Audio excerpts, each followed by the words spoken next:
नमस्कार, मैं हूं आलोक शुक्ला और आप देख रहे हैं वर्ल्ड न्यूज सर्विस। आज की बड़ी खबर मोदी के मंत्रिमंडल बैठक को लेकर है, जहां गरीबों के लिए बड़े ऐलान किए गए हैं। बताएंगे विस्तार से, लेकिन उससे पहले एक नजर आज की हेडलाइंस पर। चुनाव आयोग ने कहा 18 राज्यसभा सीटों के लिए 19 जून को होंगे चुनाव। भारत चीन सीमा पर तनाव, कांग्रेस ने मोदी सरकार से पूछे सवाल। भारत ने WHO को दिया झटका, कोरोना वायरस को लेकर सुनाया फैसला। MSME की बदली परिभाषा, रेहड़ी पटरी वालों को मिलेगा अब लोन। मोदी मंत्रिमंडल की बैठक में लिए गए कई अहम फैसले। दिल्ली के सभी बॉर्डर एक हफ्ते तक रहेंगे सील, केजरीवाल ने अनलॉक के लिए जनता से मांगे सुझाव। नेपाल की भारत के साथ डर्टी गेम, बहाने से सील की भारतीय सीमा, सशस्त्र बल किया तैनात।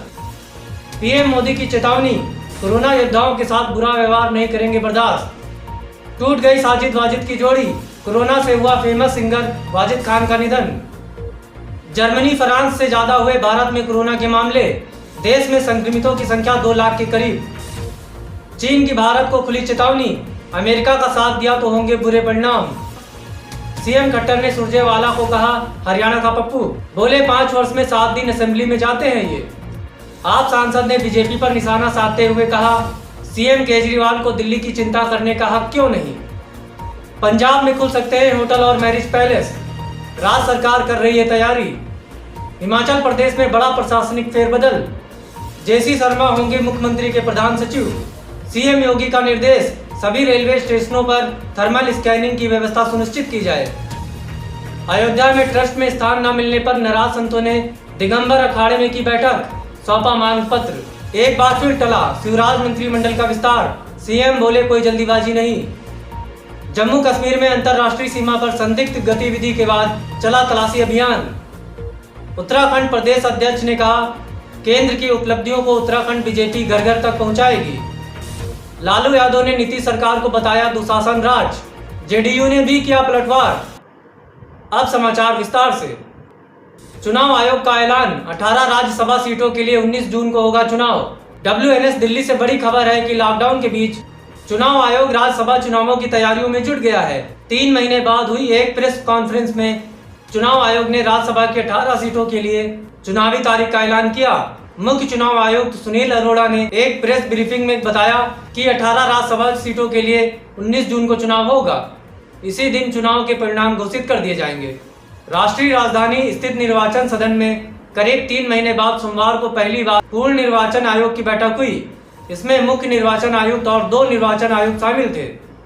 आयोग ऑनलाइन बैठकों का आयोजन कर रहा था क्योंकि मुख्य निर्वाचन आयुक्त सुनील अरोड़ा मार्च के शुरुआत में अमेरिका की यात्रा पर गए थे और लॉकडाउन की वजह से वहीं फंस गए थे। मिलावट मिलावट, आज के जमाने में चारों तरफ मिलावट, यहाँ तक कि खाने की हर एक चीज में मिलावट। सही स्वाद तो हम भूल ही चुके हैं। बात सिर्फ स्वाद की नहीं, स्वास्थ्य और शुद्धता की है। तब तो ऑप्शन सिर्फ एक ही है, प्योर एग्रो, क्योंकि गुणवत्ता ही उत्पादन की पहचान है। 100% सर्टिफाइड ऑर्गेनिक खाद्य पदार्थ एवं मसाले। मोदी मंत्रिमंडल की बैठक में हुए कई अहम फैसले। MSME की बदली परिभाषा, रेहड़ी पटरी वालों के लिए भी लोन की होगी सुविधा। WNS वाराणसी इंफॉर्मेशन सेंटर से ब्यूरो चीफ DS मिश्रा ने बड़ी जानकारी देते हुए बताया है कि मोदी सरकार के दूसरे कार्यकाल का पहला साल पूरा होने के बाद सोमवार को मंत्रिमंडल की अहम बैठक हुई। बैठक में लिए गए फैसलों की जानकारी देते हुए केंद्रीय मंत्री प्रकाश जावड़ेकर ने बताया कि MSME की परिभाषा को और संशोधित किया गया है। उन्होंने बताया कि दूसरे कार्यकाल के 1 साल पूरा होने के बाद यह पहली कैबिनेट बैठक थी जिसमें कई ऐतिहासिक फैसले लिए गए। इससे किसानों, MS और रेहड़ी पटरी वालों पर एक परिवर्तनकारी प्रभाव पड़ेगा, जिसमें रेहड़ी पटरी वालों की मदद के लिए कई योजना बनाई गई हैं, जिसमें शहरी और आवास मंत्रालय विशेष सूक्ष्म ऋण योजना शुरू की है। रेहड़ी पटरी वालों की मदद के लिए बनाई गई योजना से 50 लाख लोगों को लाभ मिलेगा। आजाद भारत के इतिहास में ऐसा पहली बार हुआ है कि शहरी और ग्रामीण क्षेत्रों के रेहड़ी पटरी वालों को लोन देने के लिए कोई योजना लाई गई है। इसके साथ ही किसानों को भी बड़ी राहत दी गई है। किसानों की फसल का न्यूनतम समर्थन मूल्य की कुल लागत का 1.5 गुना ज्यादा रखने का वादा सरकार पूरा कर रही है। खरीफ फसल 2020 से 2021 के 14 फसलों का न्यूनतम समर्थन मूल्य जारी कर दिया गया है। इन 14 फसलों पर किसानों को लागत का 50 से 83% तक ज्यादा दाम हासिल होगा। खेती और उससे जुड़े हुए काम के लिए 3 लाख तक के अल्पकालिक कर्ज के भुगतान की तिथि 31 अगस्त 2020 तक बढ़ाई गई है। इसके साथ ही नितिन गडकरी ने एमएसएमई के लिए 4000 करोड़ रुपए का फंड जारी किया है, जिसमें 20,000 करोड़ रुपए का प्रावधान संकट में पड़े एमएसएमई के लिए किया गया। एमएसएमई के छोटे सेक्टर में टर्नओवर सीमा 20 से बढ़ाकर 50 करोड़ किया गया।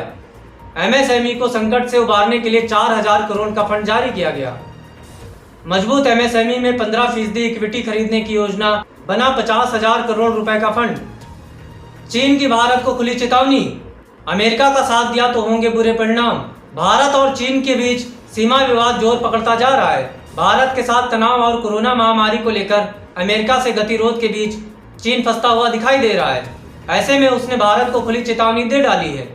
चीन ने भारत से कहा कि वो अमेरिका चीन के बीच चल रहे कोल्ड वार से दूर रहे।